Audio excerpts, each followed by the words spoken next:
కామారెడ్డి జిల్లాలో కల్లు కోసం ఆందోళన బాటపట్టారు గ్రామస్తులు. గత 10 రోజులుగా కల్లు లేకపోవడంతో నానా అవస్థలు పడుతున్నామని, నరాలు సరిగ్గా పనిచేయడం లేదని, అన్నం తినే పరిస్థితి లేదని బీర్కూర్ మండల మల్లాపూర్లో ఆవేదన వ్యక్తం చేస్తారు. మూసివేసిన కల్లు కాంపౌండ్లను వెంటనే తెరిపించాలని కోరుతున్నారు. 10 రోజులుగా కల్లు తాగకపోవడం వల్ల తమ కుటుంబంలోని కొందరు వింతగా ప్రవర్తిస్తున్నారని కుటుంబీకులు వాపోతున్నారు. రోమరోమకు వారకపోయింది సార్, మాకు పిచ్చి లేస్తున్నది. మాకైతే రోజు 2 చిస ఒక చిస దాగి బుక్కెడు పోతింటాం ముసళ్ళు. ఆ ముసళ్ళు పడిపోయాడు, ఆ ముసలోడు పడిపోయాడు నిన్న మొన్న. కళ్ళు కామారెడ్డి జిల్లాలో కల్లు కోసం ఆందోళన బాటపట్టారు గ్రామస్తులు. గత 10 రోజులుగా కల్లు లేకపోవడంతో నానా అవస్థలు పడుతున్నామని, నరాలు సరిగ్గా పనిచేయడం లేదని, అన్నం తినే పరిస్థితి కూడా లేదని బీర్కూర్ మండలం మల్లాపూర్లో ఆవేదన వ్యక్తం చేశారు అక్కడ ఉన్నటువంటి గ్రామస్తులు. దీనిపై మరిన్ని అప్డేట్స్ మా కరెస్పాండెంట్ శ్రీకాంత్ అందిస్తారు. శ్రీకాంత్, అధికారులు ఎవరైనా అక్కడికి చేరుకున్నారా? దీనికి సంబంధించి గ్రామస్తులు ఏం చెప్తున్నారు? వారి ప్రధాన డిమాండ్ ఏంటి?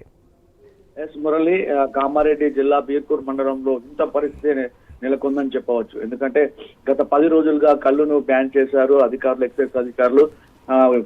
ఇటీవలనే కామారెడ్డి జిల్లాలో కొన్ని ఒక 2 మండలాలు, బీర్కూర్ మండలము, ఎల్లారెడ్డి మండలాలు ఈ కల్లును బ్యాన్ చేశారు. ఎందుకంటే కల్తీ కళ్ళు తాగి చాలా 60 మందికి పైగా అనారోగ్యానికి గురయ్యారు. ఈ నేపథ్యంలో ఎక్సైజ్ అధికారులు దాడులు నిర్వహించి కళ్ళు దుకాణాలను మూసివేయించారు. దీంతో బీర్కూర్ మండలంలోని మల్లాపూర్ గ్రామంలో కళ్ళు లేక 10 రోజుల నుంచి తీవ్ర అనారోగ్యాలకు గురవుతున్నామని, వాళ్ళు ఆందోళనకు గురవుతున్నారని గ్రామస్తులంతా ఈ కళ్ళు దుకాణాలు తెరిపేయాలని చెప్పేసి డిమాండ్ చేస్తున్నారు.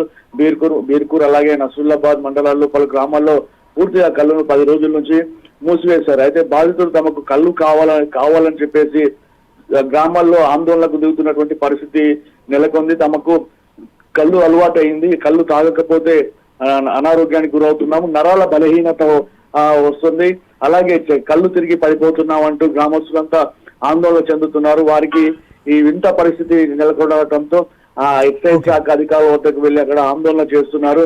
అయితే కళ్ళు లేకపోతే మాత్రం తమకు మరింత అనారోగ్యానికి గురయ్యే ప్రమాదం ఉందని చెప్పేసి బాధితులు ఎలాగైనా కళ్ళును ఓపెన్ చేయాలని చెప్పేసి డిమాండ్ చేస్తున్నారు మురళి.